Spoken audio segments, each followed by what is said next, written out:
ఈరోజు అనపర్తి మండలంలో ఉపాధి హామీ పథకం సామాజిక తనిఖీ నిర్వహించడం జరుగుతోంది. జిల్లా అధికారులు, మండల స్థాయి అధికారులు అందరూ హాజరు కావడం జరిగింది. ఇవాళ జరుగుతున్న వ్యవహారాలు చూస్తూ ఉంటే ఇది ఉపాధి ఎవరికి కల్పిస్తున్నారో అర్థం కాని పరిస్థితి.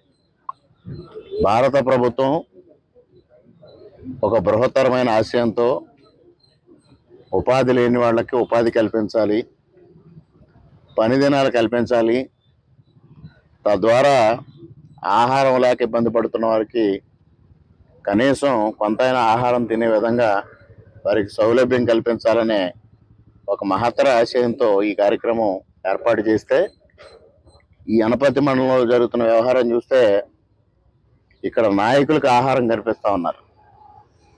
ముఖ్యంగా ఇప్పుడు 2 గ్రామాలు నేనున్నగా సామాజిక తనిఖీ జరిగింది. రామవరం ఒకటి, పెడపర్తి ఒకటి.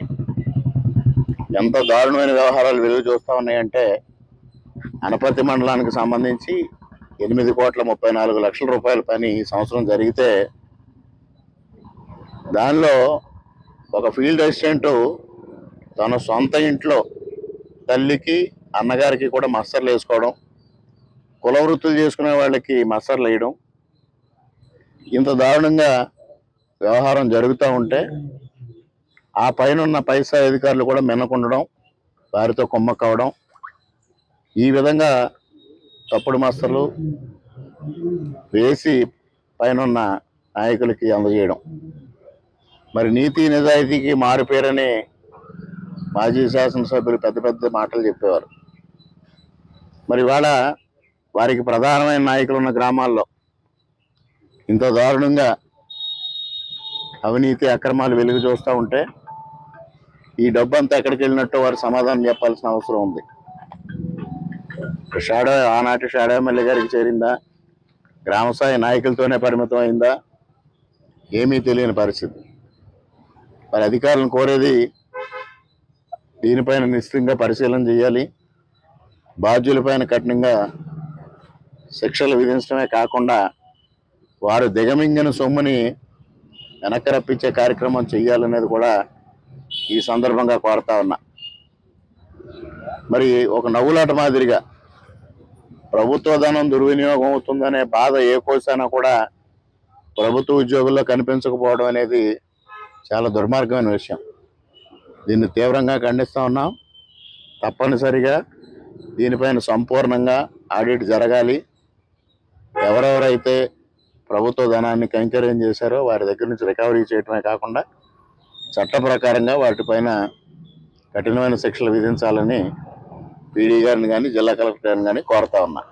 తప్పనిసరిగా ప్రభుత్వం ఆ విధంగా చర్యలు తీసుకునే విధంగా మేము చర్యలు తీసుకుంటామని కూడా ఈ సందర్భంగా తెలియజేస్తా ఉన్నా. ఈస్ట్ గోదావరి డిస్టిక్ అనపర్తి మండలంలో జాతీయ గ్రామీణ ఉపాధి హామీ పథకంలో భాగంగా నిర్వహించిన 2023-24 సంవత్సరానికి సంబంధించిన పనుల మీద సామాజిక తనిఖీ నిర్వహించి ఈరోజు పబ్లిక్ హియరింగ్ అనేది ఏర్పాటు చేసుకోవడం జరిగింది.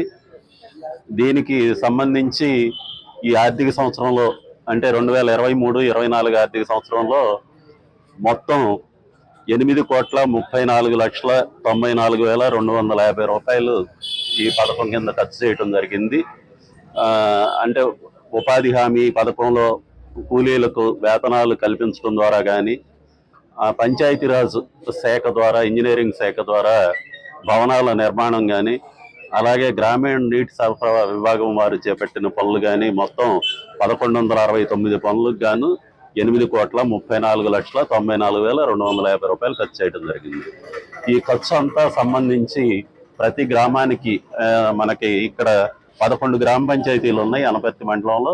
ఈ 11 గ్రామ పంచాయతీల్లో కూడా సామాజిక తనిఖీ బృందాల వారు పర్యటించి వేతనదారులందరినీ కలిసి ఆ పనులు జరిగిన వివరాలు, అలాగే వారు పనికెళ్ళారా లేదా, వారికి వేతనాలు సక్రమంగా అందాయా లేదా అనే వివరాలను కూడా సేకరించడం జరిగింది.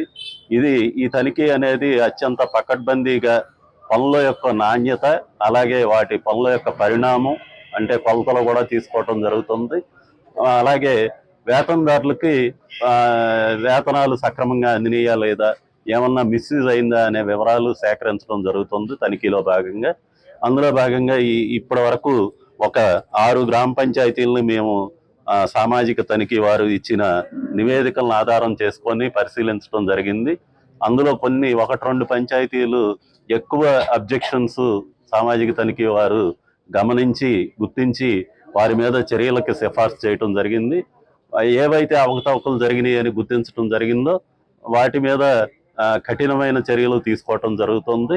ఇందులో భాగంగా ఎక్కువ దుర్వినియోగం, ఒకే ఫంక్షనరీ ₹1,00,000 కంటే ఎక్కువ దుర్వినియోగం చేసినట్లయితే వారి మీద క్రిమినల్ చర్యలు కూడా తీసుకోవటం జరుగుతుందని ఈ సందర్భంగా తెలియజేస్తున్నాను. మొత్తం తనిఖీ పూర్తయిన తర్వాత ఎవరెవరు ఎంత అమౌంట్కి బాధ్యులు, ఎంత ఎవరి మీద రికవరీ ఉంటుంది, ఎవరి మీద ఏ చర్యలు ఉంటాయి అనేది కూడా తెలియజేయటం జరుగుతుంది. మరిన్ని వీడియోస్ కోసం ఛానల్ ని సబ్స్క్రైబ్ చేయండి. లేటెస్ట్ అప్డేట్స్ కోసం వాట్సాప్ ఛానల్ ని ఫాలో అవ్వండి. ఆ లింక్ డిస్క్రిప్షన్ లో ఉంది.